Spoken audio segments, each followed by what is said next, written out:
جب حضرت عثمان غنی رضی اللہ تعالیٰ عنہ کا محاصرہ کر لیا گیا اور یہ خلافت کا آخری آپ کا دور ہے، 82 سال کی عمر تھی اس وقت، اور یہ تاریخ کا دردناک باب ہے کہ حضرت عثمان غنی پر 40 دن تک پانی بند رہا۔ وہ ایک منصوبہ تھا، 3 لوگ 3 مختلف شہروں سے چلے، مصر سے، کوفے سے اور بصرے سے، 1000 آدمی لے کر، اور مدینہ المنورہ میں پہنچ کر کے حضرت علی المرتضیٰ سے ملے، ام المومنین سیدہ عائشہ سے ملے، کبار اصحاب سے ملے۔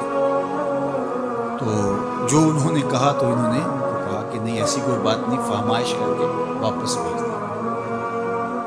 حضرت عثمان غنی رضی اللہ تعالیٰ عنہ پر اقربا پروری کا الزام عائد کیا تھا، تو انہوں نے کہا کہ کوئی ایسی بات نہیں ہے۔ پھر یہ تھا کہ آپ نے کم عمر گورنر، کم عمر لوگ مقرر کیے، تو حضرت عثمان نے کہا کہ حضرت اسامہ بھی تو کم عمر تھے، حضور نے ان کو اگر مقرر کیا ہے تو یہ تو مثال ہمارے سامنے موجود ہے۔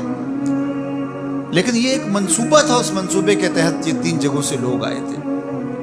وہ 3 دن کی مسافت کے بعد پھر تینوں واپس آ گئے، تو یہ ایک سوالیہ نشان ہے کہ تینوں کیوں واپس آ گئے، کوئی ایک تو نہ آتا نا۔ تو یہ سب طے شدہ منصوبہ تھا، اور پھر انہوں نے مدینہ المنورہ کو گھیر لیا، اور جس طرح سے بلوائیوں نے حالات پیدا کر دیے۔ سید علی المرتضیٰ رضی اللہ تعالیٰ عنہ تو شہر مدینہ سے باہر تشریف لے گئے تھے، اور اپنے بیٹوں امام حسن اور امام حسین رضی اللہ تعالیٰ عنہ کو حضرت عثمان غنی کے دروازے پر مقرر کیا تھا کہ ان کو ضرر نہ پہنچنے دینا۔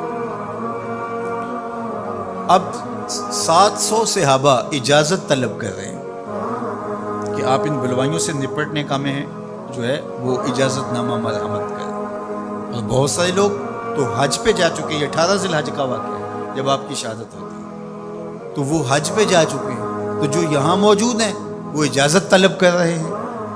لیکن حضرت عثمان غنی رضی اللہ تعالیٰ عنہ نے کہا کہ نہیں، میں ایسی اجازت نہیں دوں گا۔ رسول اللہ صلی اللہ علیہ وسلم کا حرم شہر مدینہ لوگوں کے خون سے لالازار ہو، یہ میں اس کو گوارا نہیں کرتا۔ افواج موجود ہیں، اور دنیا کی تاریخ میں آپ کو ایسا نہیں ملے گا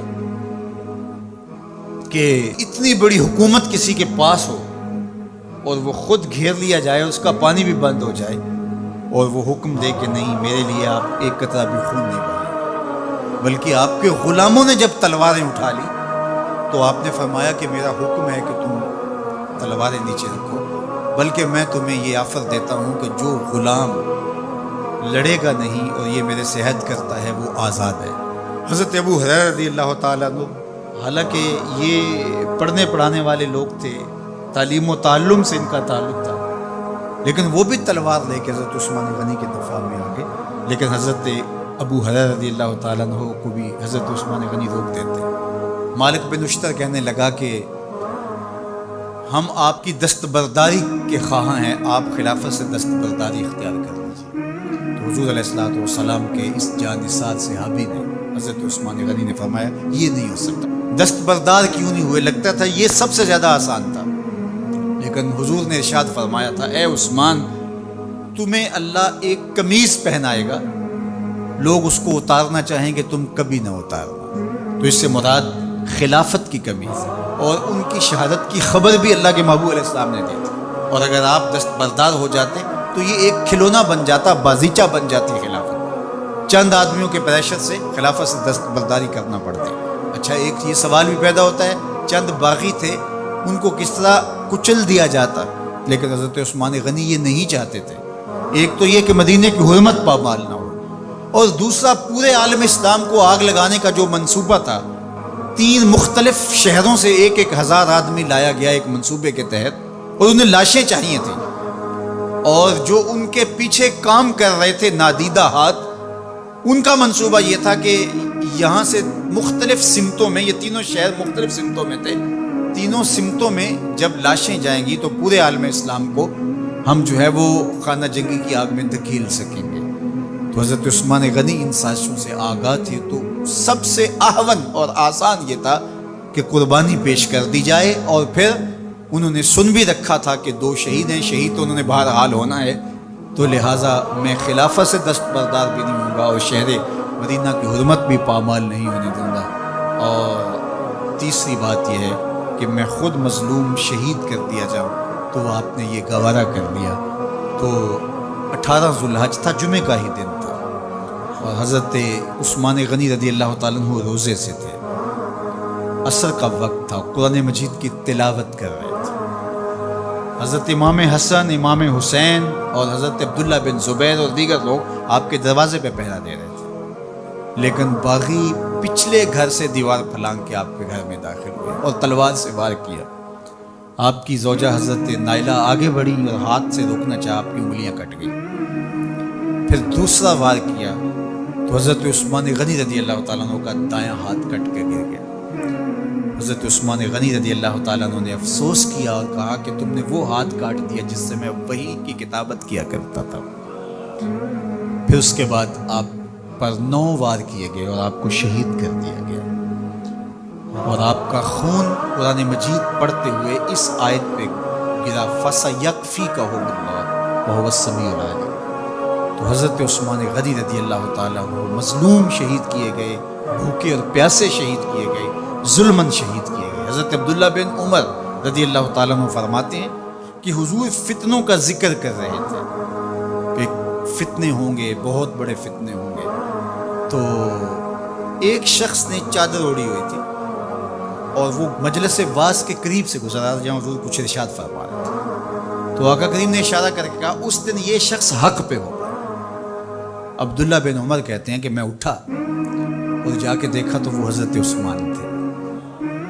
تو میں نے حضرت عثمان کے چہرے کو پکڑ کے تھوڑا سا حضور کی جانب کیا اور میں نے کہا حاضہ حضور، یہ اللہ کے محبوب، میں ہاں یہی، جب فتنے ہوں گے تو فرمایا یہ حق پہ ہوگا۔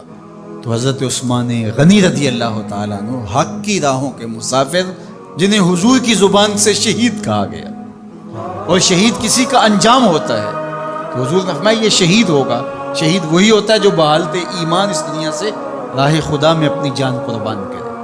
فرمایا فَإِنَّمَا عَلَيْكَ نَبِيٌّ وَصِدِّيقٌ وَشَهِيدَانٌ، اے پہاڑ رک جا، تو جانتا نہیں تیرے اوپر اللہ کا ایک نبی ہے، ایک صدیق ہے اور 2 شہید ہیں۔ تو حضرت عثمان غنی رضی اللہ تعالیٰ عنہ عظمتوں کے مینار، اللہ اکبر۔ تو یہ حضرت عثمان غنی رضی اللہ تعالیٰ عنہ کا یہ کارنامہ تھا کہ آپ نے اپنی جان پیش کر کے امت کو جو ہے وہ فتنوں سے محفوظ کر لیا اور امت کو بچا لیا۔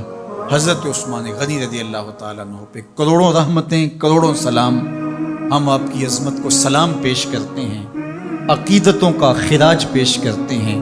حضور کی خدمت میں ایک جنازہ لایا گیا اور حضور سے عرض کی گئی حضور اس شخص کا جنازہ پڑھا دیجیے، تو حضور نے انکار کر دیا، کہا میں جنازہ نہیں پڑھاؤں۔ تو صحابہ نے عرض کیا یا رسول اللہ، کبھی ماضی میں ایسا نہیں ہوا، جب بھی کوئی جنازہ لایا جاتا ہے تو آپ جنازہ پڑھا دیتے ہیں اور آپ نے آج انکار کر دیا۔ تو فرمایا یہ شخص میرے عثمان سے بغض رکھتا تھا اور اس کو اللہ نے بھی اپنی رحمتوں سے محروم کر دیا ہے۔ حضور نے اس شخص کا جنازہ نہیں پڑھایا جو مبغض عثمان غنی رضی اللہ تعالی عنہ۔ تو اب آپ اندازہ کیجئے وہ کتنا بدبخت شخص ہے جو حضرت عثمان سے بغض اور دشمنی رکھتا ہے۔ حضرت عثمان غنی رضی اللہ تعالی عنہ سے اللہ کے محبوب علیہ السلام نے کتنی خوبصورت ارشاد فرمائی، میں اس سے حیا کیوں نہ کروں جس سے اللہ کے فرشتے بھی حیا کرتے ہیں۔ یعنی عثمان غنی وہ ہیں جس سے اللہ کے فرشتے بھی حیا کرتے ہیں، اور جو عثمان غنی کا حیا نہیں کرتا اس سے بڑا بے حیا کون ہو سکتا ہے۔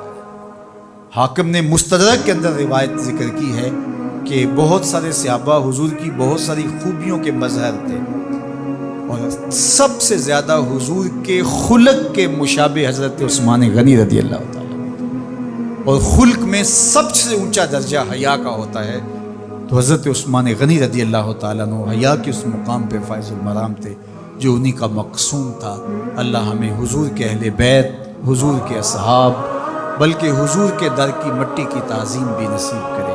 اقبال نے کہا تھا خاک طیبہ از دو عالم خوش ترست، آن خنک شہرے کے آنجا دل برست۔ ہمیں تو طیبہ کی مٹی بھی اچھی لگتی ہے اس لیے کہ وہاں محبوب جو رہتے ہیں۔ تو محبت تو اس چیز کی متقاضی ہوتی ہے، محبوب کی راہوں کو بھی سلامی پیش کی جائے۔ تو جو حضور علیہ السلام کے ساتھ منسوب اتنی وقی نسبتیں ہیں ان کا احترام کیوں نہیں کریں گے؟ تو حضرت عثمان غنی تو داماد رسول ہیں، حضرت عثمان غنی تو ذو النورین ہیں، حضرت عثمان غنی تو حضور علیہ الصلوۃ والسلام کے محبوب اور حضور علیہ الصلوۃ والسلام کے پیارے ہیں، ان کو جنت کی بشارت دی گئی ہے، عشرہ مبشرہ میں سے ہیں، 4 جلیل القدر خلفاء میں ان کا نام شامل ہے، اور پھر حضور کی 2 صاحبزادیاں ان کے نکاح میں آقا کریم نے ان کو شہید خود قرار دیا، اور میرے اور آپ کے آقا و مولا نے کہا آج کے بعد کوئی عمل عثمان کو نقصان